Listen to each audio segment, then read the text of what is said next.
ভাই কিছু বলুন।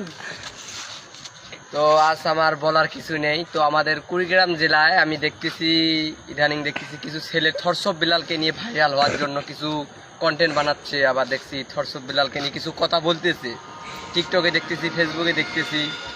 তো ভাইয়া একটা কথা বলে এসব বাদ দাও, আসলে মানুষের নাম মুখে নিয়ে ভাইরাল হওয়া এটা কিন্তু ঠিক না। মানে এটা তোমরা ভাইরাল হতে পারবে না, তোমরা যার নাম মুখে নিবা সেই কিন্তু ভাইরাল হবে। তো তার নাম মুখে নিয়ে কোনো লাভ নাই। তোমরা নিজেরাই কন্টেন্ট করে তৈরি করো এবং নিজেরাই ভিডিও করো, আমরা আপনাদের সাথে আছি। তবে মানুষের নাম মুখে নিয়ে কিন্তু ভাইরাল হওয়া যাবে না, এটা কিন্তু সম্ভব না। তাই বলতেছি মানুষের নাম মুখে নিয়ে ভাইরাল হতে চাইও না। থরসব বিলালের নাম মুখে নিয়ে কোনো লাভ নেই। তোমরা নিজেদের ভিতরে যে প্রতিভাটা আছে সেটাকে তোমরা বাইরে করা তোমরা ভাইরাল হওয়ার চেষ্টা করো। তো থরসবের নাম আমি আশা করি পরবর্তীতে আর মুখে নিবা না, এটা ভালো না। তো থরসব বিল্লালের নাম মুখে নিয়ে কি তোমরা ভাইরাল হতে পারবা? তার নামটা বড় হবে, তোমাদের নাম বড় হবে না।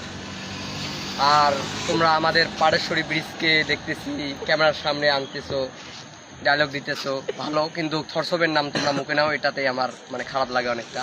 তো তোমাদের ভিতরে প্রতিভা আছে আমি দেখছি, তো তোমরা চালিয়ে যাও, তোমাদের জন্য আশা রইলো। আমি যেটা বললাম এটা একটু দেখো, এটা ভালো কথা বলছি। ওকে, তো টাটা, বাই বাই। তো গাইস বেশি করে লাইক করবেন, ভিডিওটা বেশি বেশি শেয়ার করবেন। এইটুকুই বলার ছিল। এইটুকু বলার ছিল। তো ওকে, বাই বাই। অনুপ্রেরণার আরেক নাম থরসব বিল্লাল ভাই।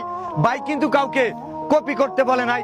ছন্দে ছন্দে ভিডিও বানানোর পাশাপাশি বানাতে হবে এমন ভিডিও যা এখন পর্যন্ত বানায়নি কেউ। নিজেকে নিজে চিনতে পারলে তোমার সফলতা আটকাতে পারবে না কেউ। 3 মাসের ইনকাম শুনে তুমিও যদি শুরু করো কন্টেন্ট ক্রিয়েশন, আমি এটাকে অনুপ্রেরণা বলবো না, এটা কেবল লোভনীয় মনোবাসন।